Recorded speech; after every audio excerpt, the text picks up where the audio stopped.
Glorious day, fellow traveler. Welcome to Science and God with Dr. G. That's me, Dr. Michael Gillen, physicist, astronomer, mathematician, and Christian. That's right, living, breathing evidence that science and Christianity are not mortal enemies, but good friends. Actually, an awesome power couple.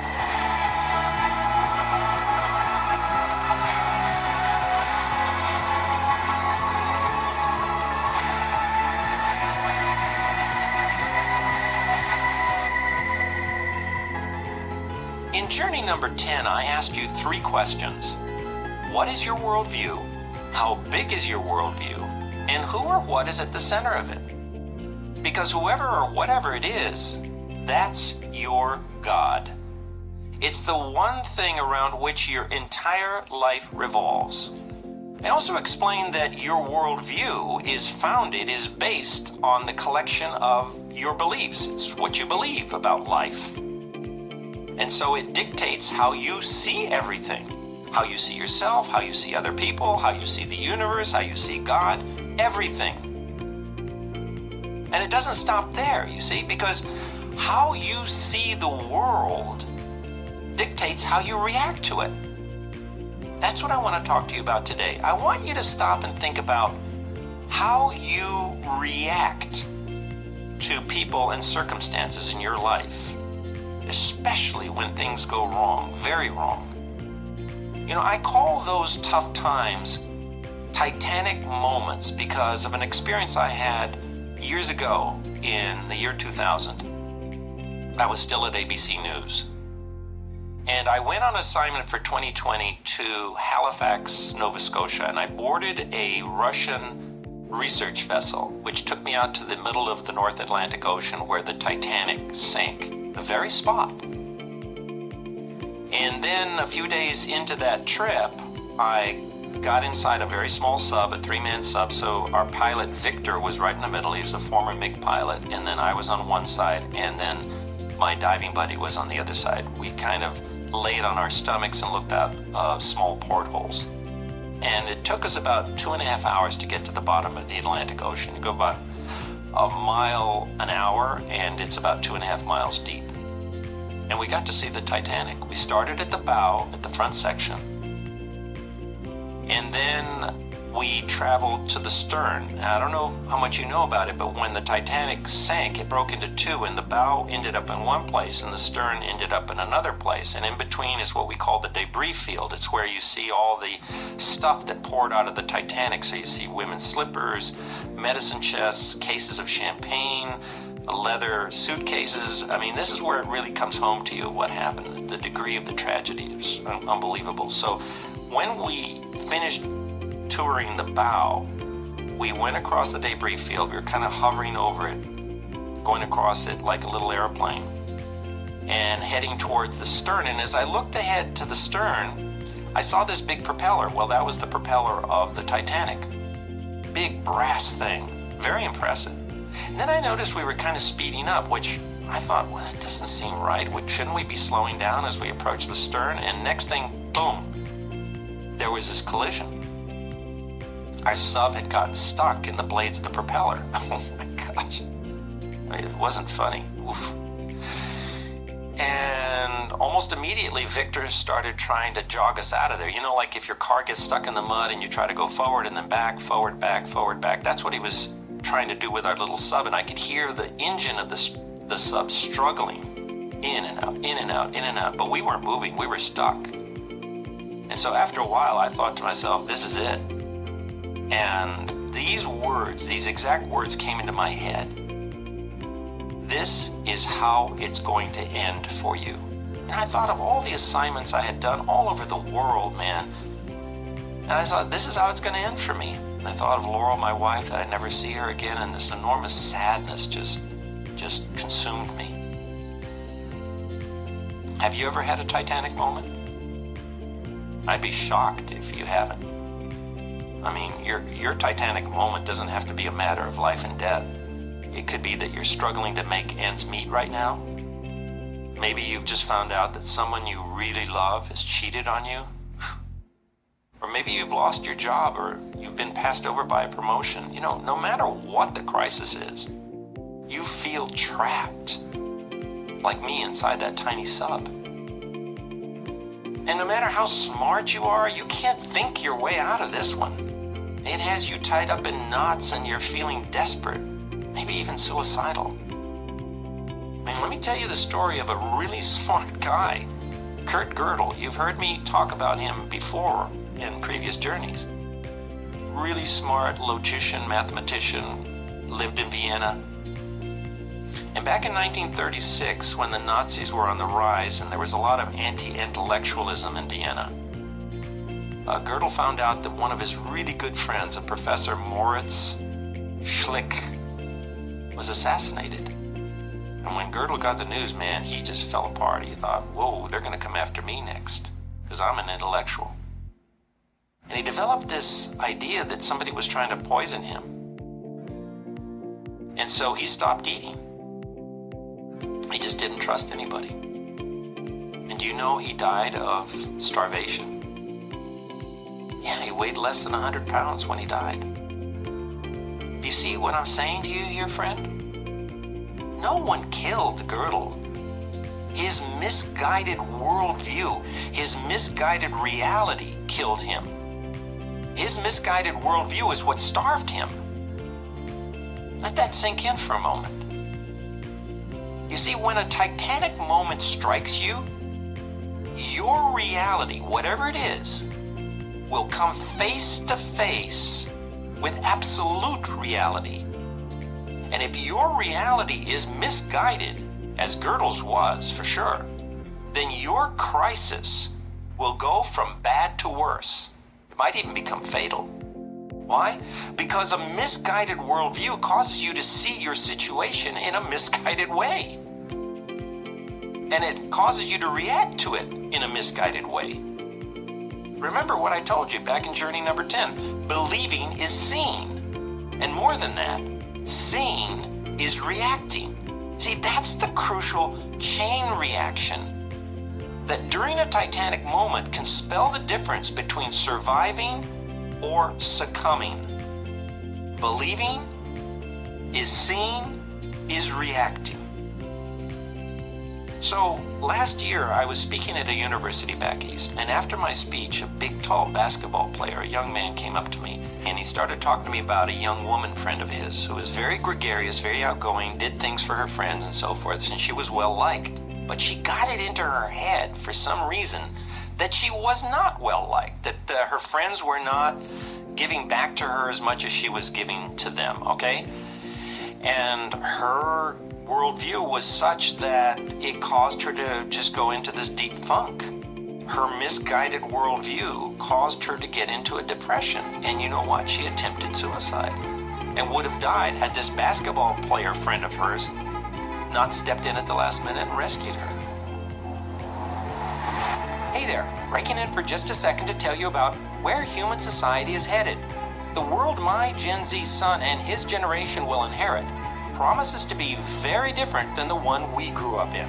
That's why I've written a book called The End of Life as We Know It, Ominous News from the Frontiers of Science.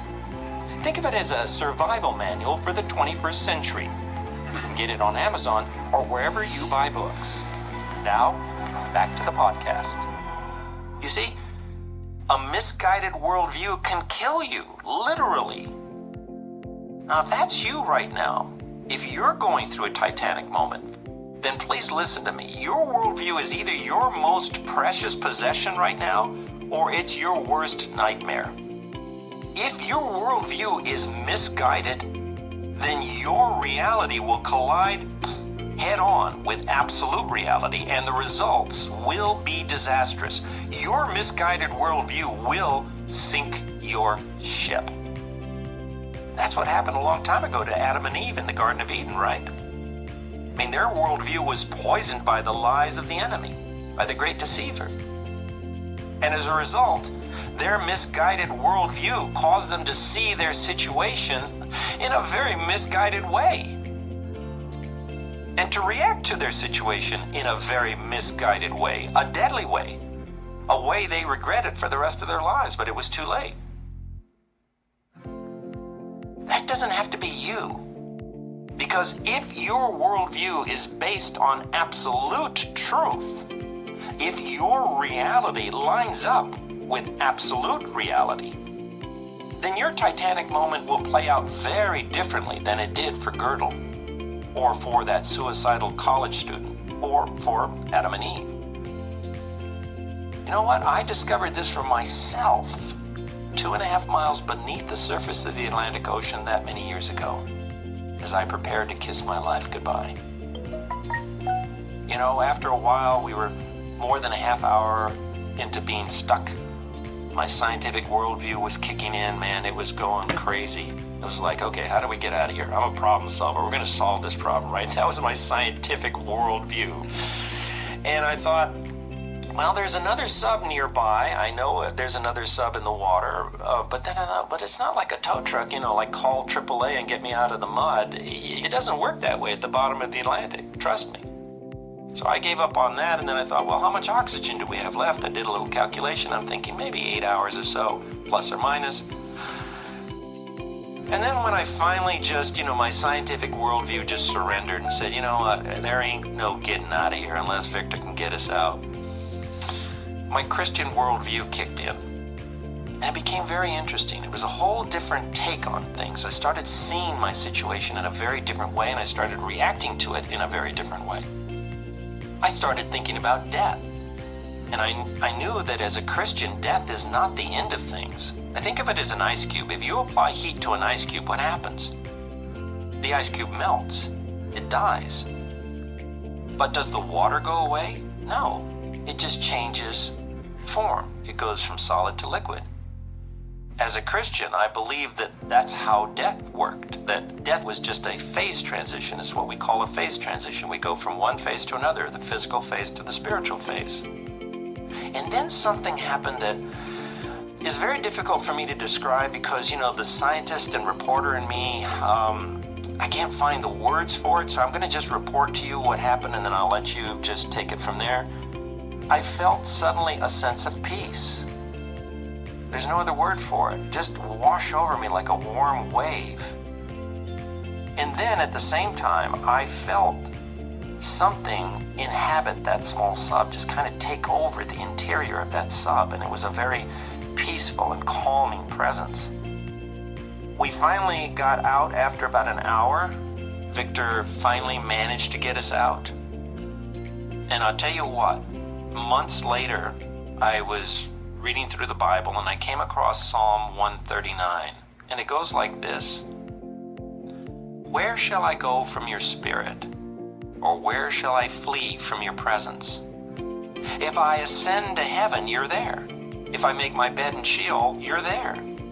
If I take the wings of the morning and dwell in the uttermost parts of the sea, even there your hand shall lead me, and your right hand shall hold me. Friend, those aren't words to me anymore. I live those words. In the uttermost parts of the sea, I felt a sense of peace that I cannot even begin to describe to you. And I felt the presence of what I take to be God.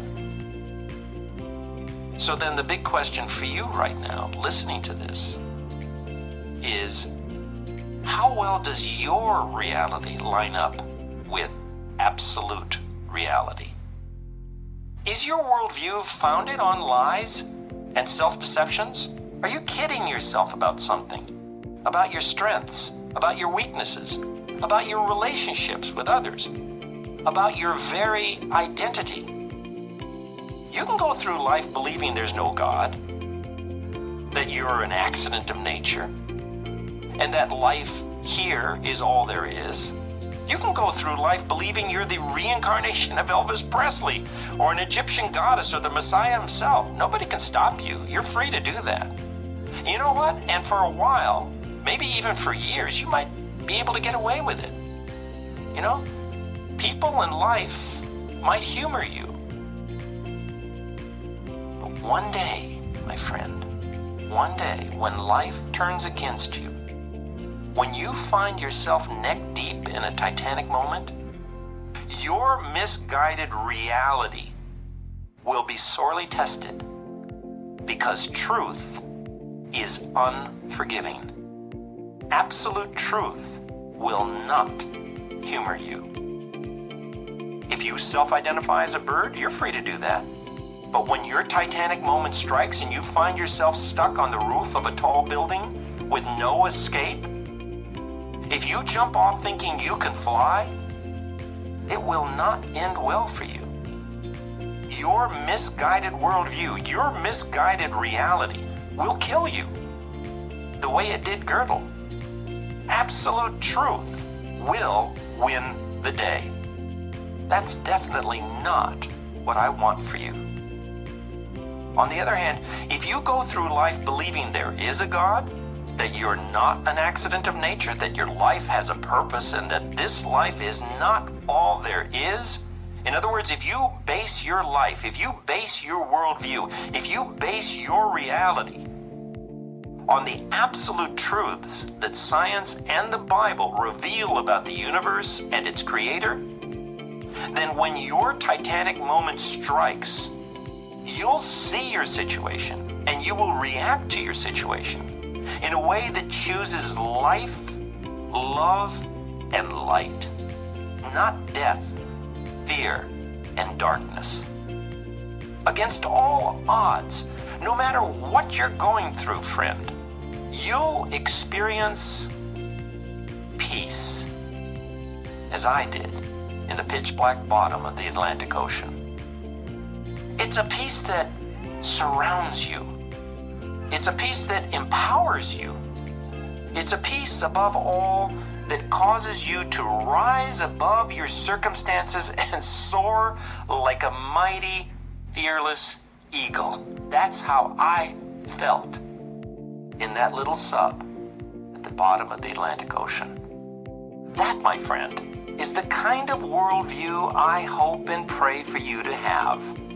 But you can only have it if you make it your business, if you take the time to learn about the absolute truths of the universe and the author of those truths, God Himself. Okay, that's it for now. Remember, this podcast is not a lecture series. It's a conversation. So now it's your turn. Comments? Questions? I'm eager to hear from you. There's all kinds of ways you can connect up with me via my social media links in the show notes below. Till next time, I'm still Dr. G saying, I love science, I love God, I also love you, my fellow traveler. Thanks for listening.